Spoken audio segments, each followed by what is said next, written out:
नमस्कार, राज्यसभा टीवी में आपका स्वागत है। मैं हूं दीपक डोभाल। लालू प्रसाद यादव के खिलाफ दो और मामले दर्ज कर लिए गए हैं।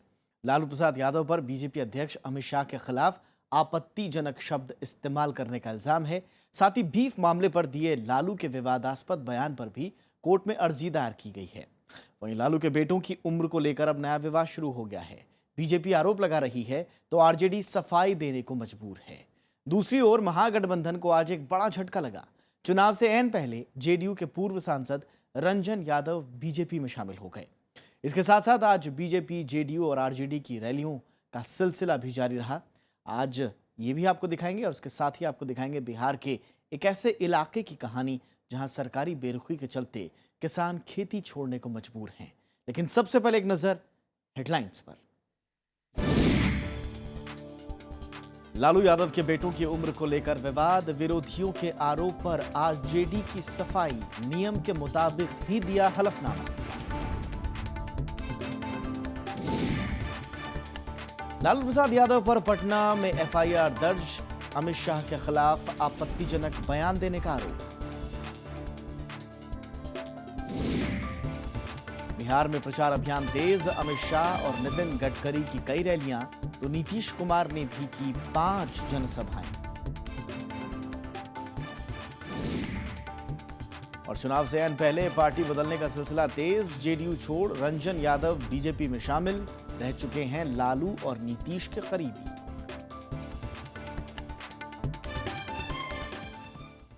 बिहार के पूर्व मुख्यमंत्री लालू प्रसाद यादव अपने बेटों की उम्र को लेकर विवादों में घिर गए हैं। दरअसल सोमवार को महुआ सीट के लिए उनके बड़े बेटे तेज प्रताप ने नामांकन पत्र में अपनी उम्र 25 साल बताई, जबकि इससे पहले राघोपुर सीट से पर्चा भरते वक्त छोटे बेटे यानी कि तेजस्वी ने 26 साल उम्र लिखी। राजनीतिक विरोधी अब सवाल उठा रहे हैं। हालांकि आरजेडी की ओर से सफाई दी गई है। मतलब नहीं। आरजेडी प्रमुख लालू प्रसाद यादव के बड़े बेटे तेज प्रताप के नामांकन पत्र में भरी उम्र अब सवालों के घेरे में है। सोमवार को महुआ सीट से नामांकन भरते हुए तेज प्रताप ने अपनी उम्र 25 साल बताई है, जबकि इससे पहले राघोपुर सीट से नामांकन करते हुए छोटे बेटे तेजस्वी यादव ने अपनी उम्र 26 साल बताई थी। विवाद उम्र को लेकर है। राजनीतिक विरोधी अब सवाल खड़े कर रहे हैं। जब बड़ा भाई तेज प्रताप 25 साल के हैं तो तेजस्वी 25 से कम के हैं और वो चुनाव लड़ने के योग्य नहीं हैं। मैंने हमेशा कहा कि दोनों मेरे छोटे भाई हैं, बट अब मैं ही थोड़ा सा कंफ्यूज हो गया हूँ कि मेरे छोटे भाई में से सबसे छोटा भाई कौन है। मीसा भारती थी, उन्हें लड़ा लेती, इतना उतावलापन क्या था। इस तरह के सवाल उठने के बाद छोटे बेटे तेजस्वी यादव ने सोशल नेटवर्किंग साइट फेसबुक पर सफाई दी। उन्होंने लिखा, उम्र विवाद की शुरुआत क्लेरिकल मिस्टेक से हुई है। मेरी वास्तविक आयु 26 वर्ष है, जैसा कि हलफनामे में दी गई है। मेरे बड़े भाई तेज प्रताप यादव की वास्तविक उम्र 27 साल है, परंतु चुनाव आयोग द्वारा जारी किए गए मतदाता पहचान पत्र में उनकी उम्र टाइपिंग त्रुटि की वजह से 25 वर्ष अंकित हो गई थी। चूंकि मतदाता पहचान पत्र में उनकी उम्र 25 साल है, इसलिए चुनाव आयोग पहचान पत्र को ही मानक मानते हुए उसमें अंकित जन्म तिथि का ही आवेदन करते समय उल्लेख करना अनिवार्य होता है। ये सब नियमों के अनुरूप हुआ है, अतः इस बात को अकारण तूल देना अपरिपक्वता है। रोल जो वोटर लिस्ट पर वोटर उम्र है, that is the valid, that is the final. कहाँ क्या है नहीं, उससे कोई मतलब नहीं। ये फजूला जो अज्ञानी लोग चला रहा है बिल्कुल जायज है, लीगल है, जो उम्र है वही है। कोई डिस्प्यूट ही नहीं है भैया। जो वोटर लिस्ट में जो होता है वही पर्चे में भरना पड़ता है, एफिडेविट में भरना पड़ता है, जोकर की हम लोगों ने भरने का काम किया है। इसमें गलत क्या है। लालू प्रसाद यादव के दोनों बेटों के राजनीतिक करियर की शुरुआत इसी चुनाव से हो रही है। दोनों पार्टी के टिकट पर राघोपुर और महुआ से उम्मीदवार हैं। Bureau report, Rajya Sabha TV. और बीजेपी प्रमुख अमित शाह के लिए आपत्तिजनक शब्द का इस्तेमाल करने के आरोप में आरजेडी अध्यक्ष लालू प्रसाद यादव के खिलाफ पटना में एफआईआर दर्ज कर ली गई है। लालू यादव ने गुजरात दंगों का जिक्र करते हुए अमित शाह पर विवादास्पद टिप्पणी की थी, जिसके बाद बीजेपी ने इसकी शिकायत चुनाव आयोग से की थी। वहीं इसके साथ साथ बीफ मामले को लेकर दिए बयान पर भी अररिया में लालू प्रसाद के खिलाफ मामला दर्ज कर लिया गया है। इससे पहले भी लालू प्रसाद यादव पर जातिगत बयान देने के आरोप में एफआईआर दर्ज की गई थी। उन्होंने राघोपुर की रैली में चुनाव को अगड़ी और पिछड़ी जाति के बीच जंग करार दिया था, जिसके बाद चुनाव आयोग के आदेश पर लालू प्रसाद के खिलाफ एफआईआर दर्ज की गई।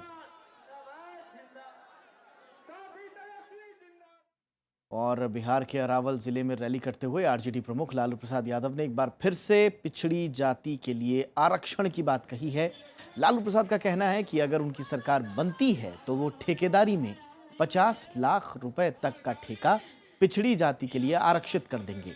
इससे पहले भी लालू ने राघोपुर रैली के दौरान इस चुनाव को पिछड़ी और अगड़ी जाति के बीच जंग करार दिया था, जिसके बाद लालू प्रसाद यादव के खिलाफ एफआईआर दर्ज की गई। हमारा सरकार बनेगा, देखो 60% युवक 100 में 60 पिछड़ी जाति, अकल पिछड़ा जाति के दलितों को 50 लाख से कम का जो ठेका होगा सरकारी, ये हम रिजर्व कर देंगे आपके लिए।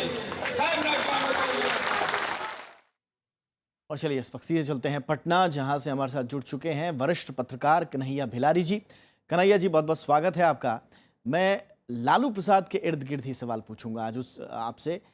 क्या महागठबंधन के लिए एक लूप होल बन के रह गए हैं लालू प्रसाद? क्योंकि कांग्रेस किनारा करती रही है उनसे, ये गाहे बगाहे जाहिर हो चुका है। उन्होंने खुद इस बात को स्वीकार किया कि वो सोनिया गांधी, राहुल गांधी के साथ मंच शेयर नहीं करेंगे। फिर आरक्षण को लेकर विवाद होता है, बीफ को लेकर विवादास्पद बयान देते हैं। अब उनके बेटों की उम्र पर सवाल उठ रहे हैं और अब ये फिर से अगड़ी पिछड़ी जाति का एक और शिगुफा उन्होंने छेड़ दिया है। क्या इस वक्त लालू प्रसाद महागठबंधन के लिए सबसे बड़े लूप होल हैं?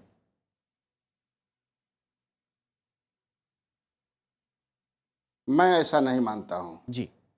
मैं जो 30 वर्षों तक यहाँ मैंने पत्रकारिता की है, उसमें मैंने देखा है और आज भी मैं देख रहा हूं, और मैं दावे के साथ कह सकता हूं कि लालू प्रसाद यादव जी महागठबंधन के एक मजबूत स्तंभ हैं और वो रहेंगे। और जहां तक कंट्रोवर्सी की बात है, बीफ पर जो उनका बयान है या उनके बेटों का उम्र का पर जो सवाल उठाए जा रहे हैं, तो मुझे लगता है कि बीफ वाला बयान पर लालू जी ने लगभग माफी मांग लिया है। उन्होंने ये भी कह दिया है कि पता नहीं कैसे हमारे मुंह से शैतान ने ऐसा बनवा दिया, तो मामला को वहीं खत्म कर देना चाहिए था। लेकिन दरअसल भाजपा के लोग जो हैं या एनडीए के जो लोग हैं, जो मोहन भागवत जी का बयान जो इतना उन लोगों को परेशान कर रहा है, बैकफुट पर कर दिया है कि वो एक ऐसा धारदार जो है इशू चाहते हैं कि वो मामला ही समाप्त हो जाए, पीपुल्स के पास न रहे। नहीं, ये मैं यही पूछ रहा हूं आपसे, बताऊं मैं कि ये मामला नहीं, ये मामला आरक्षण वाला जो मामला है, इसको भुनाने की कोशिश की थी लालू प्रसाद यादव ने सबसे ज्यादा, और कोई तोड़ नहीं मिल रहा था बीजेपी को कि किस तरह से महागठबंधन पर पलटवार किया जाए। लेकिन आप देखिए ना, लालू प्रसाद यादव ने ही सारे मौके दिए हैं, जितने भी मौके दिए हैं। एग्जैक्ट। तो इसीलिए मैं कह रहा हूं आपसे कि क्या वो एक कमजोर कड़ी दिख रहे हैं आपको? प्रसाद यादव जी का, लालू प्रसाद जी का जो वोट बैंक है, वहां पर कोई भी एक वोट इधर से उधर उनका होने नहीं जा रहा है। मैं आपको बता दूं, जो अपने बेटों के उम्र पर जो कंट्रोवर्सी हुआ है, और उनका बेटा ने वो ठीक ही कहा, वो जो मानक है, अब बताऊं पिछले चुनाव में मेरी माँ की उम्र जो था 42 वर्ष दे दिया था और मेरा उम्र 52 वर्ष दे दिया था, तो किसकी गलती थी? तो वो जो वोटर लिस्ट बनाते हैं उनकी गलती है, मानवीय उनकी भी भूल नहीं है। सर, मैं डिफेंड नहीं कर रहा हूं तेजस्वी को, मैं डिफेंड नहीं कर रहा हूं, लेकिन सवाल तो ये भी उठ सकता है ना कि वोटर लिस्ट पर आपकी उम्र का जिक्र जो है वो तो बहुत पहले से आपको पता होता है, आप उसको रेक्टिफाई करा सकते थे जाकर, आपने उसको एज इट इज जाने दिया, तो ये तो लापरवाही हुई ना। लेकिन अब नहीं, वो अगर वोटर लिस्ट में भूल हुई है तो वो भूल किसकी है? चुनाव आयोग की भूल है। ऐसा क्यों वैसे लोगों को उन लोगों ने रखा है जो इस तरह के मानवीय भूल करते हैं? कार्रवाई तो उनके खिलाफ भी होनी चाहिए। और ये कोई बड़ा इशू, मैं फिर कह रहा हूं कि चूंकि ये बैकफुट पर आ गई है एनडीए में, मेरा ऑब्जर्वेशन है जी। और इन्हें तलाश है एक ऐसे धारदार हथियार की जो उनको, जो वो मामला है मोहन भागवत जी वाला, उसको ये पराजित कर सके, परास्त कर सके। नहीं, यानी कि आप कुल मिला के कह रहे हैं कि लालू प्रसाद की जो ये कंट्रोवर्सीज उभरी हैं बीते एक डेढ़ और हफ्ते दूसरा में, एक आपने इसका कहा कोई फर्क नहीं पड़ेगा। आपने एक दूसरा बात कहा कि इनका एक बहुत बड़ा जो है मजबूत आदमी चले गए जो है छोड़ करके रंजन यादव जी। आपको बता दूं, रंजन यादव जी पिछले एक साल माने जब से लालू यादव और नीतीश जी एक साथ हुए हैं तब से ये मानसिक रूप से तो थे ही वो एनडीए के साथ, मन से थे, आज तन से चले गए और उससे उनका कोई आधारभूत नहीं है। रंजन जी का कोई आधारभूत नहीं है, न था न है न रहेगा।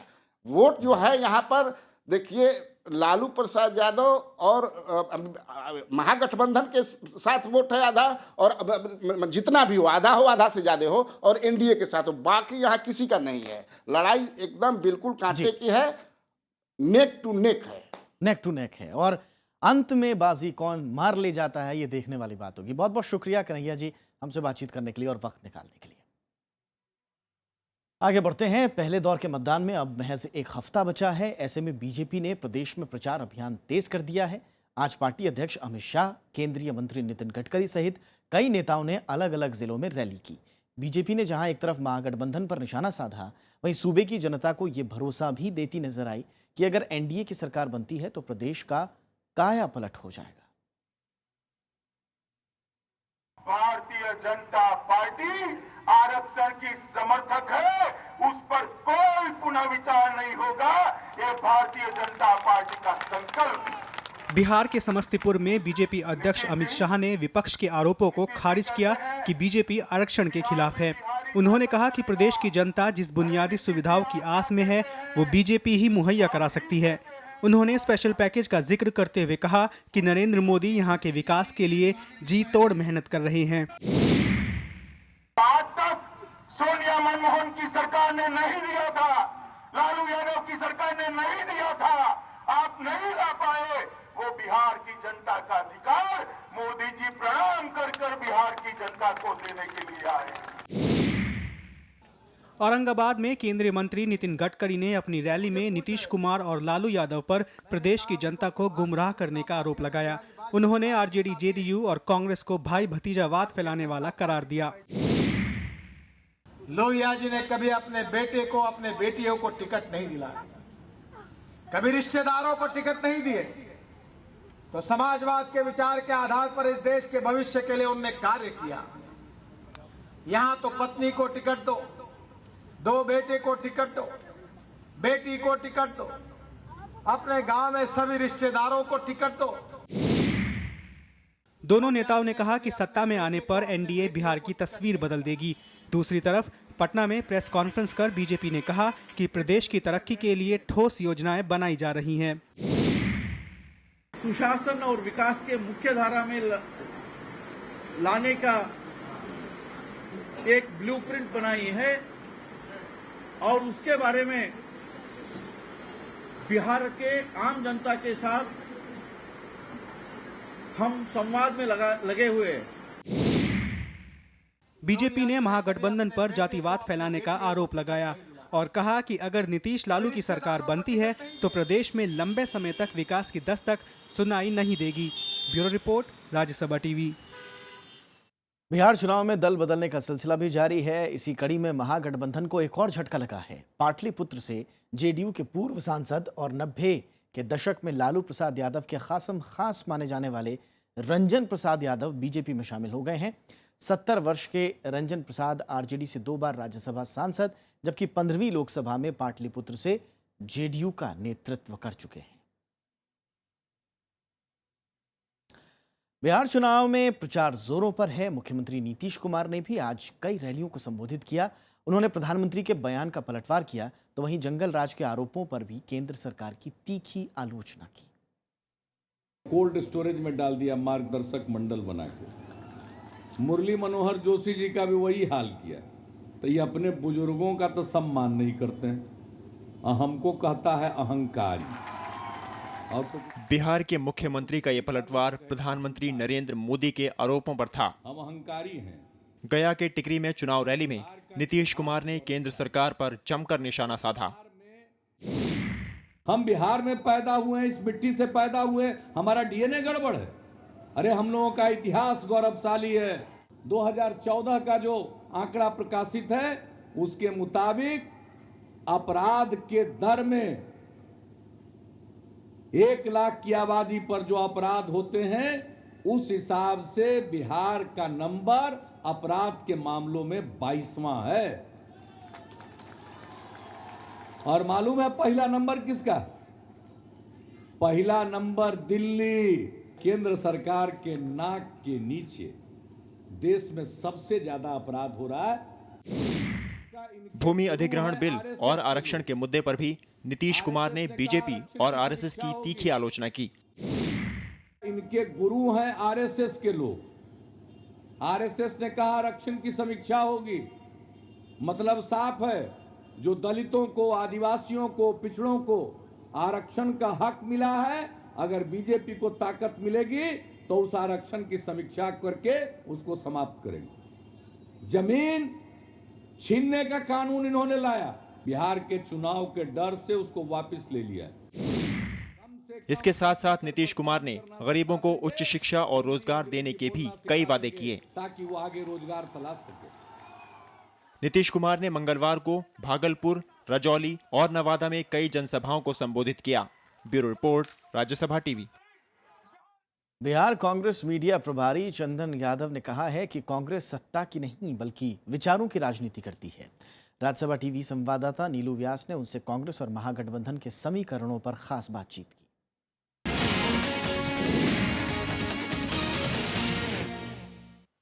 कि जेडीयू आरजेडी का जो ग्रैंड अलायंस है, इसमें कांग्रेस कहीं नजर नहीं आ रही है। मुझे लगता है कि कांग्रेस पार्टी राजनीति सिर्फ सत्ता के लिए नहीं करती है। हमारा एक वैचारिक संघर्ष भी है और उसी वैचारिक संघर्ष को, प्रतिबद्धता को बढ़ाते हुए हमने बिहार में अलायंस किया। पार्टी का पॉलिटिकल रेलेवेंस है, the fight for the political relevance, वो चीज नहीं आ रही। नहीं, हम क्या कह रहे हैं कि कभी कभी अगर मल्टीपल बीमारी से कोई ग्रसित हो, भारतीय जनता पार्टी अगर मल्टीपल बीमारी से ग्रसित है तो हमें बीमारी को प्रायोरिटाइज करना है। कांग्रेस एक राष्ट्रीय पार्टी है, एक लोगों की आशाएं, इसको एक विचारधारा को लेकर के कांग्रेस का यूएसपी एक विचारधारा भी है। Clean image, corruption free party, इस तरह से जो एक बोला गया था कि नहीं हम करप्ट कैंडिडेट्स के साथ नहीं खड़े होंगे। कांग्रेस को क्या इस समय कोई प्रॉब्लम नहीं है आरजेडी के साथ अलायंस करने की? देखिए, कांग्रेस पार्टी ने आरजेडी के साथ अलायंस किया है। लालू जी तो चुनाव नहीं लड़ रहे हैं। आप बीजेपी का देख लीजिएगा, आपके कैबिनेट में, मोदी जी के कैबिनेट में कितने क्रिमिनल चार्जेस के मंत्री हैं वहां पर। एक तो रेप केस में निहाल चंद जी भागे हुए हैं। तो भारतीय जनता पार्टी को आईना दिखाना है। हमने पहले ही कहा कि हमारा जो गठबंधन है वो एक पार्टी से है। लालू जी चुनाव नहीं लड़ रहे हैं, वो राजद के लीडर हैं। आप बताइए, हम जो टिकट बंटवारा हुआ है उसमें से कौन से क्रिमिनल है? मोदी जी ने कहा था कि हम पार्लियामेंट को क्रिमिनल से साफ करेंगे, एक स्पेशल कोर्ट बनाएंगे, तमाम चीजें उन्होंने प्रॉमिस किया था। जो पूरी ये पोस्टर वॉर है जो देखने में आ रही है, grand alliance versus NDA. Grand alliance में नीतीश कुमार जी ने अपना चेहरा ही शुरू में पोस्टर्स में दिखाया था, फिर धीरे धीरे उन्होंने रियलाइज किया कि नहीं, अलायंस को प्रॉब्लम होगी, तो उन्होंने सोनिया गांधी और राहुल गांधी के चेहरे भी दिखाए। तो आप लोगों ने कुछ उनसे कहा, अपनी कोई प्रतिक्रिया उनसे जाहिर की, या आपको कोई प्रॉब्लम नहीं थी, सिर्फ नीतीश जी का चेहरा जा रहा है? नहीं, मुझे लगता है कि जब फॉर्मली अलायंस हो जाता है, जब महागठबंधन बना, उससे पहले तो सब हम लोग अलग अलग पार्टी थे, तो हमने भी अलग पोस्टर लगाए, लालू जी भी ने लगाया और नीतीश जी ने लगाया। जब हमारा महागठबंधन शेप ले लिया, फॉर्मल अनाउंसमेंट हो गया, तब से जो हमने पोस्टर लगाए उसमें नीतीश जी का चेहरा है, लालू जी का चेहरा है, और जब उन्होंने लगाया तो चुनाव के समय हमारा एक गठबंधन है।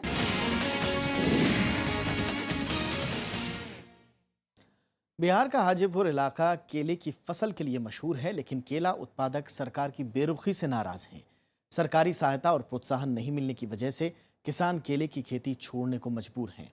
यही वजह है कि हाजीपुर में केला अब चुनावी मुद्दा बन रहा है।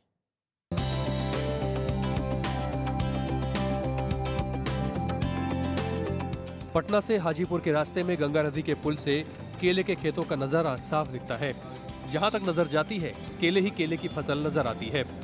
हाजीपुर में केला किसानों के लिए जीविका का साधन है। हाजीपुर में केले की खेती बड़े पैमाने पर होती है और इसका निर्यात भी किया जाता है, लेकिन केला पैदा करने वाले किसान सरकार की बेरुखी से नाराज हैं। सरकारी खाता क्या मिलेगा यहाँ पे? कुछ नहीं। एक साल हुआ था कि आंधी वगैरह आया था और पानी वगैरह, तो उसमें बाद तो कुछ पैसे मिले थे बस। और जितना नुकसान होता थोड़ी मिलता है। मान लीजिए कि 1/4 मिला, अगर 4 इंच बर्बाद हुआ तो 1/4 मिला उसका, इससे ज़्यादा थोड़ी मिलता है। कभी वर्षा न हुआ तो पानी पटाना पड़ता है, हम लोग को क्षति होता है केला का। उसको बाद है सर, एक बार बढ़ती अंधर में टोटल केला टूट गया तो सरकार ने समझिए 2 आना हम लोग को माने पैसा दिया, बाकी माने हम लोग को ऐसे रह गया। केले से फल के अलावा ये किसान उसके तने से रेशा और रेशों से कपड़ा बनाकर भी रोटी रोजी कमाते हैं। केले से खाद भी बनती है, लेकिन दिक्कत ये है कि यहाँ इसे लेकर कोई उद्योग नहीं है। प्रॉफिट है नहीं, इसलिए दिक्कत हर किसान को है। समस्या गंभीर है। सरकारी मदद मिले तो अच्छा रहेगा।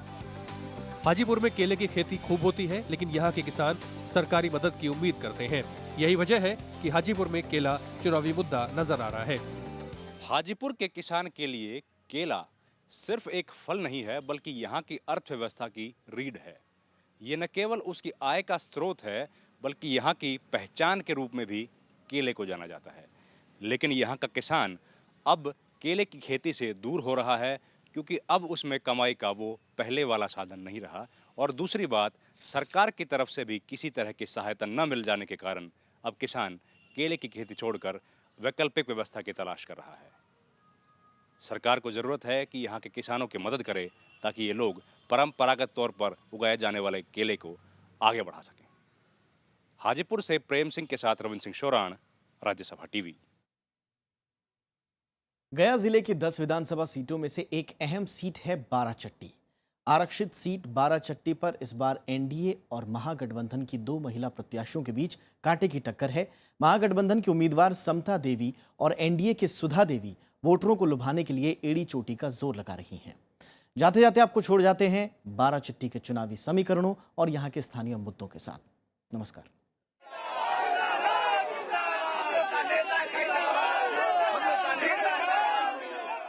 बाराचट्टी विधानसभा सीट पर महागठबंधन की उम्मीदवार समता देवी पर इस बार दोहरी जिम्मेदारी है। 2010 के चुनाव में आरजेडी की समता देवी को जेडीयू की ज्योति देवी ने 23,000 से ज्यादा वोटों से हराया था, लेकिन इस बार महागठबंधन ने जेडीयू की मौजूदा विधायक ज्योति देवी का टिकट काटकर आरजेडी की समता देवी पर भरोसा किया है। समता देवी अब बाराचट्टी की तस्वीर बदलने का दावा कर रही हैं। जीत जाने के बाद सबसे पहले मेरे के यहाँ सुविधा बिजली का नहीं है, बहुत ऐसे गांव में नहीं गई है, और वहाँ सब बिजली लाने का काम करेंगे। बहुत ऐसे जगह है रोड नहीं है, रोड बना के बिजली की व्यवस्था, जब बिजली की व्यवस्था होगा तो किसानों के ऑटोमेटिक विकास होगी। दूसरी बात रोड नहीं है, रोड बनवाने का काम करेंगे। समता देवी के खिलाफ एनडीए ने सुधा देवी को उतारा है। सुधा देवी सुबह 5 बजे से ही प्रचार के लिए निकल पड़ती हैं। सुधा देवी गया से बीजेपी सांसद हरि मांझी की बहू हैं। पूर्व मुख्यमंत्री जीतन राम मांझी भी बाराचट्टी से विधायक रहे हैं, लेकिन इस बार ये सीट एनडीए के घटक एलजेपी के खाते में है। इस वजह से सुधा देवी एलजेपी के टिकट पर अपनी किस्मत आजमा रही हैं। बाराचट्टी में कोई विकास नजर ही नहीं आया, जो करना चाहिए था विधायक को बिल्कुल नजर नहीं आता। मैं चाहती हूँ अगर मैं बन जाती हूँ तो वहाँ से सबसे पहले तो रोड सही करूंगी, बिजली का साधन करूंगी और सिंचाई का सीजन करूंगी।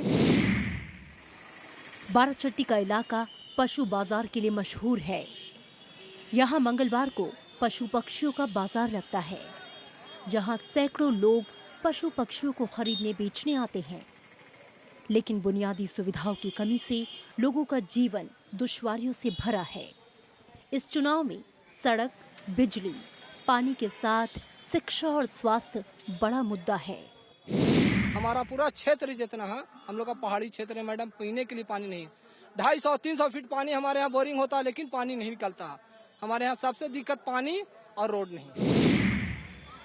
दूसरे दौर में 16 अक्टूबर को बाराचट्टी में मतदान होगा। यहाँ के महादलित वोट बैंक पर पकड़ बनाने के लिए उम्मीदवार पूरा जोर लगा रहे हैं। बाराचट्टी इलाका अपने इस पशु बाजार के लिए काफी प्रसिद्ध है, लेकिन मूलभूत सुविधाओं का अभाव लोगों के लिए बड़ी परेशानी है। वहीं जानवरों के डॉक्टरों की कमी भी इन्हें खलती है। प्रत्याशी जहां विकास का दावा कर रहे हैं, वहीं जातीय समीकरणों पर भी ध्यान दे रहे हैं। बाराचट्टी से कैमरामैन सुधांशु के साथ कृति मिश्रा, राज्यसभा टीवी।